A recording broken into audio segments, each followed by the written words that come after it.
اسی میں ایک اور مسئلہ آ گیا عدت کا. کسی عورت کے شوہر کا انتقال ہو جائے, اللہ نے قانون بنا دیا, آسان قانون بنایا. زمانہ جاہلیت میں بہت مشکل تھا. جب کسی عورت کے شوہر کا انتقال ہوتا تھا تو زمانہ جاہلیت میں عورت 2 سال عدت گزارتی تھی. کتنی؟ 2 سال. اور اس 2 سال میں وہ میلی کچیلی رہتی تھی. یہاں تک بھی بعض روایات میں آتا ہے اس کی جگہ کو گندا رکھا جاتا تھا, مینگنیاں لا کے ڈال دی جاتی تھی گند میں رہے. اسلام نے اس حکم کو ختم کیا. یہ ظلم ہے عورت کے اوپر. اللہ نے حکم دیا 4 مہینے 10 دن بس, اور اس میں میلی کچیلی نہیں رہے گی, نہائے دھوئے, بس زینت اختیار نہیں کرے گی, زیور نہ پہنے, خوشبو کا استعمال نہ کرے, زینت اختیار نہ کرے, باقی نارمل رہے, گھر سے باہر نہ نکلے. وہ ایک صحابیہ نے نبی صلی اللہ علیہ وسلم سے اجازت چاہی کہ بھئی 4 مہینے 10 دن میں یوں کر لوں, میں فلانی جگہ چلے جاؤں. آپ نے فرمایا اللہ تعالیٰ نے تمہیں یہ آسانی دی ہے کہ وہ زمانہ جاہلیت کا حکم اللہ نے منسوخ کر دیا, اب اتنی آسانی دے دی, تو اب اس حکم کو فالو کرنا پڑے گا.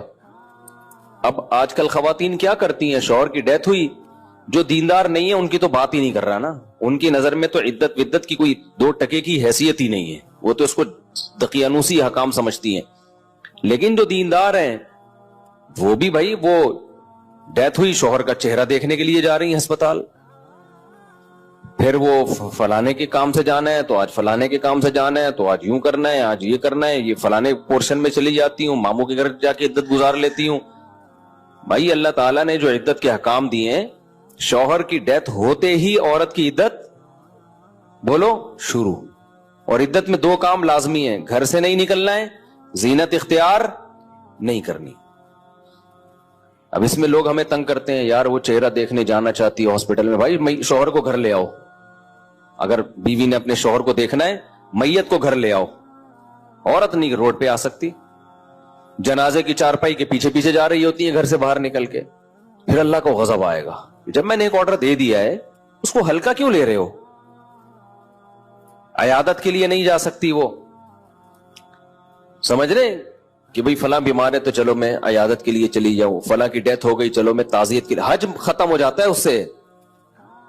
حج کی کتنے مسئلے آتے ہیں, عورت نے حج کی درخواست دی ہوئی ہے, نام آ گیا, حج پہ جانے کی تیاری ہو گئی, شوہر کا انتقال ہو گیا, اب جس دن جانا ہے 4 مہینے تو ہو جائیں گے, 10 دن رہ جائیں گے. تو ہم کہتے ہیں بھائی 10 دن کیا, 1 گھنٹہ بھی رہ گیا ہونا 4 مہینے 10 دن ہونے میں, آپ کو 1 گھنٹہ پہلے بھی نکلنے کی اجازت نہیں. بے شک حج ضائع ہو جائے کوئی بات نہیں, حج کینسل ہو جائے, کیونکہ حج کی فرضیت پہ عدت مقدم ہے. حج اگلے سال بھی ہو سکتا ہے, عدت تھوڑی ہو سکتی ہے. تو ہاں یہ اللہ نے آسانی رکھ دی ہے کہ جس عورت کا کوئی کمانے والا نہ ہو, اللہ نے لچک, جہاں شدید ضرورت تھی وہاں اللہ نے خود بخود لچک رکھ دی کہ بھوکے تو نہیں مر سکتے نا, کمانے والا کوئی نہیں ہے تو کمانے کے لیے جا سکتی ہے, مجبوری ہے بھائی کمانا. تو اس میں فقہاء نے بیان کیا دن میں جائے بغیر زینت اختیار کیے, اور دن میں واپس آ جائے, اور صرف کمانے کی حد تک باہر نکلے, ادھر ادھر نہ جائے.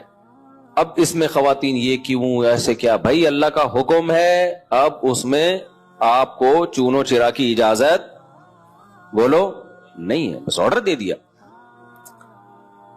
پھر اللہ نے یہ بھی حکم نازل کر دیا کہ اگر عورت پریگنینسی میں ہے تو بچہ ہوتے ہی اس کی عدت ختم ہو جائے گی. دیکھو ہمارے نبی صلی اللہ علیہ وسلم بھی اللہ کے آرڈر کے سامنے کیسے اپنی عقل نہیں استعمال کرتے تھے. ایک صحابیہ کو حمل تھا, ان کے شوہر کی ڈیتھ ہوئی ہے اور ادھر بچہ پیدا ہو گیا, ادھر ڈیتھ ہوئی اور ادھر فوراً ہی. اب ان کو خیال ہوا بھائی اتنی جلدی تو عدت پوری نہیں ہوتی, تو کیا کرنا ہے, نبی نے سے مسئلہ پوچھا کہ آپ نے فرمایا ختم. جب اللہ نے کہہ دیا وَأُولَاتُ الْأَحْمَالِ أَجَلُهُنَّ أَن يَضَعْنَ حَمْلَهُنَّ, کہ حمل والی عورت کی عدت یہ ہے کہ بچہ جن لے, تو بچہ جن دیا تو اللہ نے تو نہیں کہا کہ 1 سیکنڈ بعد جنے یا 1 سال کے بعد جنے, اللہ نے یہ کہا ہے اللہ نے قرآن میں. تو ہمارے نبی بھی اللہ کے حکم کو کیسے فالو کرتے تھے نا. اگر یہی بچہ پہلے پیدا ہو جاتا, پیدا ہوتے ہی شوہر کی موت ہو جاتی, فقہا بہت باریک مسائل بیان کرتے ہیں اور آج کل کے اسکالر نا ان کا مذاق اڑاتے ہیں کہ دیکھو یہ اتنی اتنی باتوں میں لوگوں کو الجھایا ہوا ہے. فقہا نے بیان کیا ہے کہ ادھر بچہ پیدا ہوا, کیونکہ ایسا ممکن ہے, قانون جب لکھا جاتا ہے تو امکان کو بھی لکھا جاتا ہے کہ ابھی آدھا بچہ پیدا ہوا ہے اور شوہر کی ڈیتھ ہو گئی تو کیا ہوگا. ایک ہے بچہ پیدا ہوتے ہی شوہر کی ڈیتھ ہو جائے, تو بچہ چونکہ پہلے پیدا ہوا ہے, شوہر کی ڈیتھ بعد میں ہوئی ہے, تو اب عدت کیا ہوگی, اب 4 مہینے 10 دن چلے گی. ادھر شوہر کی ڈیتھ ہوئی اور فوراً بچہ پیدا ہو گیا تو عدت ختم. اب ایسے بھی کیس قیامت تک کے لیے دین آیا ہے نا, ایسا بھی ممکن ہے کہ شوہر کی ڈیتھ ہوئی اور بچہ آدھا پیدا ہوا ہے اور ادھر ڈیتھ ہوئی اس کی, یعنی ولادت ہو رہی تھی اور شوہر کا انتقال ہو گیا. امکان تو ہے نا, لا جب لکھا جاتا ہے نا تو اس میں امکانات بھی لکھے جاتے ہیں. تو فقہا نے اس پہ بھی بحث کی ہے کہ اس صورت میں کیا ہوگا, یا عورت کنفیوز ہے, پتہ ہی نہیں چل رہا کہ جب اطلاع ملی ہے تو بچہ پیدا ہو چکا تھا یا نہیں ہوا تھا. اس کے بھی فقہا نے احکام لکھے ہیں. تو بہت باریکیوں میں جا کے, تاکہ آئندہ آنے والے لوگوں کو کنفیوژن نہ ہو. آپ کتاب میں جا کے دیکھو, ہر مسئلہ فقہا نے ڈسکشن کی ہے اور اس کو بیان کیا ہے. تو ذرا سے فرق سے عدت کا حکم چینج. لیکن کیوں اتنا احتیاط کیوں بھائی؟ اللہ کا جب لا ہے تو وہ 2 اور 2 4 کی طرح ہے. سمجھتے ہو کہ نہیں سمجھتے ہو؟ جب اللہ نے کہہ دیا کہ بھائی جو حمل والی عورت ہے اس کا بچہ پیدا ہوتے عدت ختم, اگلے سیکنڈ میں بچہ پیدا ہوا عدت ختم. حضرت عائشہ کا قول ہے یا کسی صحابی کا کہ شوہر کو ابھی غسل بھی دیا جا رہا ہو نا, ابھی دفنایا بھی نہیں جا رہا ہے اور بچہ پیدا ہو جائے تو بس ختم عدت, چاہے دفنایا بھی نہ ہو, فوراً نکاح کر سکتی ہے وہ, ٹھیک ہے نا, فوراً نکاح کر سکتی ہے. تو اللہ نے اجازت دے دی اس کو. اب اس میں حکمت کیا ہے ہمیں نہیں پتا بھائی, اللہ کا حکم ہے, نص وارد ہو گئی تو نبی نے بھی اس پر عمل کیا, صحابہ نے بھی, ائمہ مجتہدین نے بھی.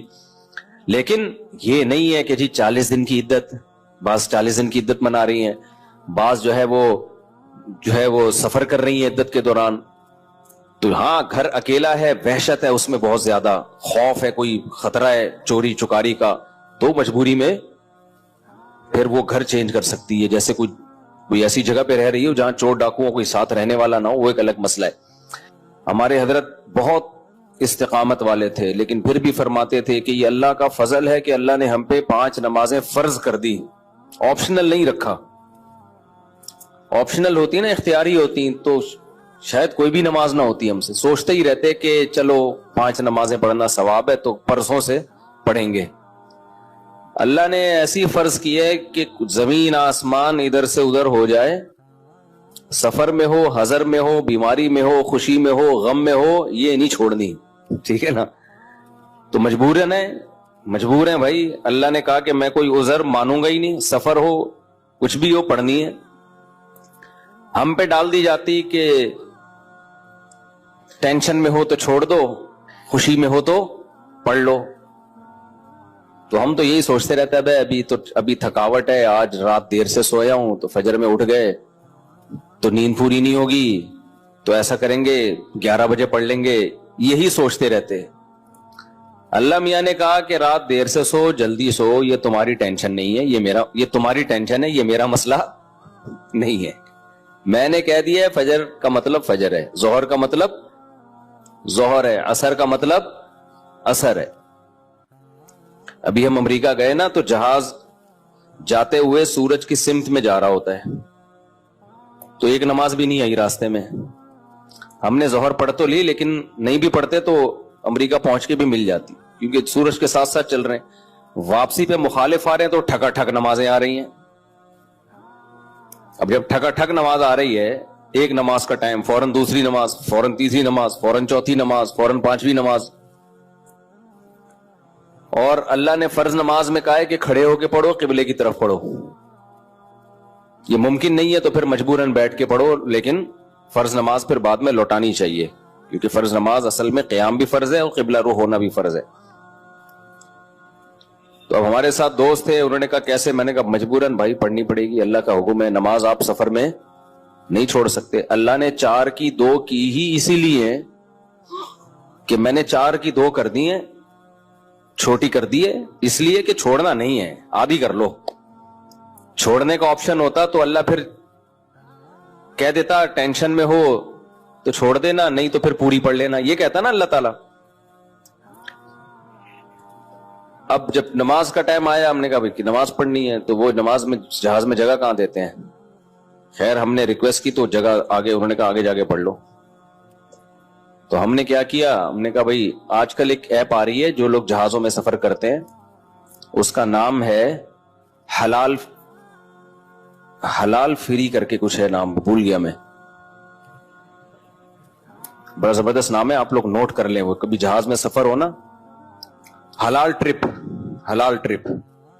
یہ ایپ ڈاؤن لوڈ کر لیں اپنے موبائل میں. اور اگر ڈاؤن لوڈ نہیں ہو رہی تو ڈائریکٹ گوگل پہ بھی سرچ کی جا سکتی ہے, حلال ٹرپ گوگل پہ لکھیں تو وہ ایک ویب سائٹ آ جائے گی, وہ کھولیں, وہ آپ سے مانگے گا جہاز کے ٹائمنگ کیا ہے, کدھر سے کدھر جا رہا ہے, کیا تاریخ ہے, آپ اس میں ڈالیں گے, ٹھک کر کے وہ بتا دے گا کہ آپ کی جو گھڑی میں اس وقت ٹائم ہو رہا ہے اس کے مطابق فجر کتنے بجے, ظہر کتنے بجے, عصر کتنے بجے, مغرب کتنے بجے, عشاء کتنے بجے, اور اتنے بجے قبلہ کہاں ہوگا, اتنے بجے قبلہ جہاز میں کس سمت میں ہوگا. وہ بڑی خاندانی ایپلیکیشن ہے. تو وہ آپ جیسے ہی ڈالیں گے ٹھک کر کے, تو ایک گھڑی آپ ایسی رکھیں جو چینج نہ ہو ٹائم اس کا.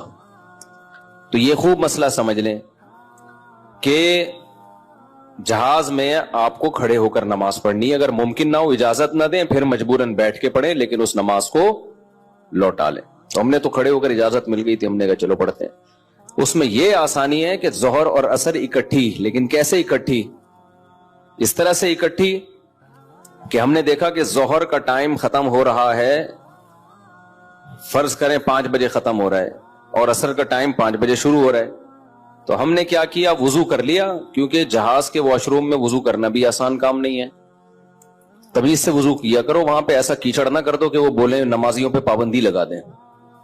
اس میں وضو تمیز سے, پانی نہ گرے. میں تو وضو کر کے ٹیشو سے سب نیچے صاف کرتا ہوں تاکہ کوئی نیا بندہ جائے نا وہ یہ نہ کہے یہ مولویوں کی وجہ سے دیکھو کیچڑ کتنا ہو گیا, برا امیج نہ جائے. تو صاف ستھرا کر کے بالکل اس کو, کوئی بات نہیں, ہاتھ خراب ہو جائے گا اس کو دھو لو آرام سے, لیکن امیج اپنا خراب نہ کرو کہ یار یہ نمازی لوگ جب بھی جہاز میں آتے ہیں کیچڑ کر کے جاتے ہیں. ایک نے مجھے بتایا, پائلٹ نے, کہ ہم کہیں جا رہے تھے, کہیں اجتماع تھا, تو سارے نمازی بیٹھے ہوئے تھے جہاز میں, تو کہہ رہے جہاز کی حالت یہ ہو گئی تھی کہ جیسے کوئی تالاب بنا ہوا ہوتا ہے, سارے وضو کر کر کے آ رہے ہیں گیلے پاؤں کے ساتھ پورے جہاز میں نا, کہتے ہیں ایسا کیچڑ ہم نے زندگی میں کبھی نہیں دیکھا جہاز میں. تو کتنا برا امیج گیا نا. تو اس لیے صفائی ستھرائی کر کے ان کو لگے کہ کوئی بات نہیں یار, اگر یہ وضو کر بھی لیتے ہیں تو واش روم میں ذرہ برابر بھی گندگی نہیں ہوتی, تو صاف ستھرا کر کے نکلو باہر. اس بیان ابھی شروع کروں گا, لیکن یہ بھی ضروری بات ہے کہ تاکہ جہازوں میں بھی نمازوں کا اہتمام کریں. اللہ کو نماز بہت زیادہ محبوب بھی ہے, اور اللہ کے ہاں جتنی ویلیو نماز کی ہے نا اتنی کسی حکم کی نہیں ہے. اللہ نے نہیں چھوڑی. میں نے دیکھا ہے لوگ جہازوں میں نمازیں گول کر رہے ہیں, ٹرینوں میں نمازیں گول کر رہے ہیں, شاپنگ میں نمازیں. ہو بھائی میدان جنگ میں اللہ کہہ رہا ہے, میدان جنگ میں, کہ نہیں اگر تم میدان جنگ میں کھڑے ہو کر پڑھ سکتے تو پیدل پڑھ لو, سواری پہ پڑھ لو.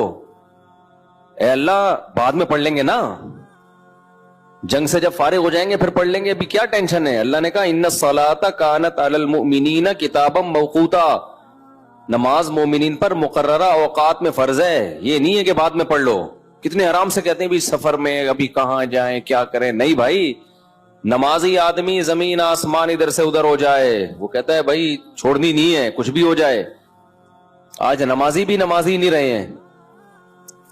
تو ہم نے یہ ضرور کیا کیونکہ اس میں وضو بہت مشکل کام ہے, تو اس میں پھر ہم نے یہ کیا کہ بھائی 5 بجے جیسے اپلیکیشن سے پتا چل گیا شافی وقت کے مطابق 5 بجے ظہر قضا ہو رہی ہے, تو بھائی 4:45 پہ یا 4:50 پہ ہم نے ظہر پڑھ لی, قبلہ رخ کھڑے ہو کر 2 رکعت پڑھی ہیں. تھوڑی دیر میں عصر کا ٹائم ہو گیا, اسی وضو سے عصر نمٹا لی. سمجھتے ہو؟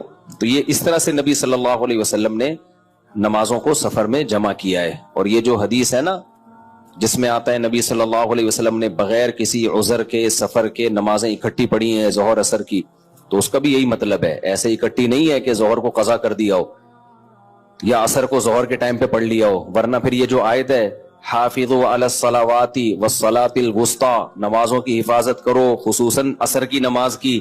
پھر اس کا مطلب کیا ہو گیا؟ اس کا تو پھر مطلب ہی نہیں بنتا کوئی. تو حدیث کی وہ تشریح کی جائے گی جو قرآن سے میچ کر رہی ہو. تو اس طرح سے پھر مغرب عشاء بھی ایسے پڑھ سکتے ہیں آپ. مغرب کو ڈیلے کر دیا، عام حالات میں یہ مناسب نہیں ہے، نبی صلی اللہ علیہ وسلم کا معمول نہیں تھا، لیکن کبھی کبھار کوئی عذر ہو تو اس طرح سے ڈیلے کیا جا سکتا ہے. تو مغرب کو تھوڑا ڈیلے کیا عشاء کے قریب. صحیح بخاری کی حدیث ہے، اس میں حضرت عبداللہ بن عمر نے اسی طرح جمع کیا ہے کہ مغرب پڑھی، تلبث یسیرن، تھوڑی دیر ٹھہرے، پھر عشاء پڑھ لی. تو اس سے پتہ چلتا ہے کہ جن حدیثوں میں آتا ہے اکٹھی پڑھی ہیں تو ان کا یہ مطلب ہے جو بخاری میں بیان. خیر ابھی یہ ٹاپک نہیں ہے، کیونکہ لوگ کہتے ہیں کہ یہ لوگ حدیثوں کو نہیں مانتے، حدیثوں میں تو 2 نمازیں اکٹھی پڑھنے کا ہے. ہم مانتے ہیں اکٹھی، لیکن اکٹھی کا مطلب کیا ہے؟ تو خلاصہ یہ کہ کسی قیمت پہ بھائی نماز قضا بولو مت کرو. دیکھو بار بار ایک بات بیان کرتا ہوں، اللہ کے حکم میں آسانی ہے، لچک نہیں ہے. کیونکہ دنیا میں کوئی بھی قانون ساز اپنے قانون کو ہلکا نہیں سمجھتا. دنیا میں جو بھی حکومت ہوتی ہے قانون بنائے اور یہ کہے کہ یہ لازم ہے، اس کے بعد پھر وہ لازم نہ کرے، اور تو اس کا مطلب خود اپنے قانون کی ویلیو کو وہ ڈی ویلیو کر رہی ہے نا. یہی مطلب ہو گیا نا. دنیا میں کوئی یہ نہیں کرتا، تو اللہ قانون بنائے اور کہے کہ یہ فرض ہے، سفر میں بھی فرض ہے، حضر میں بھی فرض ہے، پھر اللہ کہ چلو میں نے کہہ تو دیا، باقی تمہاری مرضی. نا نا نا نا نا نا، صحیح ہے.